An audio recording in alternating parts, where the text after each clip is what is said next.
It was nice that we kept things quiet to kick off a new work week, and for the kiddos, sorry you had to come back to school after spring break, but you were given a nice day at the very least with still quiet skies outside from Indigo Sky outside of Seneca, Missouri.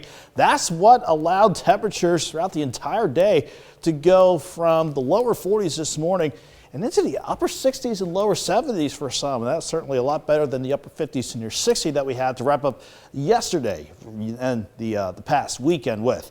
As far as what we sit right now, though, 7th range line, we're still looking good. Quiet skies up top, 57 to Joplin with an east breeze at 15.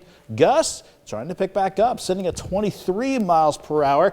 And that's pretty much the same case for the entire region. It's keeping many of us still mainly in the 50s to about the lower 60s, certainly as we work toward Independence, Welsh, Nowata, Veneta, and down toward Grand Lake. And as long as this east and eventually southeast breeze stays in place, then picking up a bit throughout the overnight, we'll only drop back into a good number of us in the 50s this time around, so not quite as cool as we get your Tuesday morning started. We kept skies mostly sunny all day long, mostly clear skies for much of this evening, but you can certainly see the clouds building and eager to work back in as we go throughout the course of the night. That's in response to a warm front that will come on through first. Doesn't do anything in terms of threatening weather during the day tomorrow, but this will make sure we go into the 70s for highs.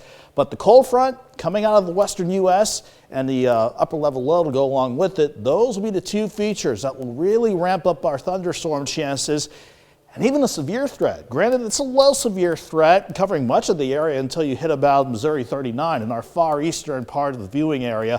9 o'clock Tuesday night until 5 a.m. Wednesday morning. That is when we'll focus on these thunderstorms because that will be the best shot for them to bring a threat for high wind, heavy rain, maybe some large hail. We're keeping the tornado threat pretty low, but that risk is there considering how these storms might want to set up and pass on through. Let's break that down for you now. Even though the cloud cover picks up throughout the course of the night, we have a layer of warm air aloft that will hold in place not just during the morning, but throughout much of the day. That warm air aloft means the clouds won't give way to any rain or storm, so we'll keep dry during much of the day. And that south wind is going to really warm us up. 53 in the morning, 68 by noon, and the high is 76. That's just around Joplin, but I would imagine the area south and west of Joplin, you'll go into the upper 70s, maybe the stray spot near 80. That can certainly be possible. Before we hit 9 o'clock Tuesday night, we see the scattered storms popping up. That certainly could be strong to severe as they get going.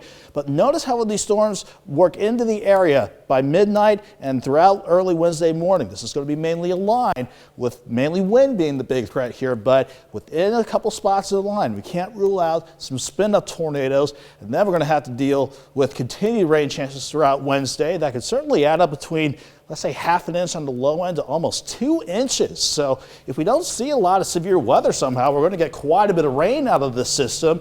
Not to mention the drop in temperatures on Wednesday. 76 for tomorrow, 68 early morning highs down. Then we'll drop into the 40s throughout the day on Wednesday.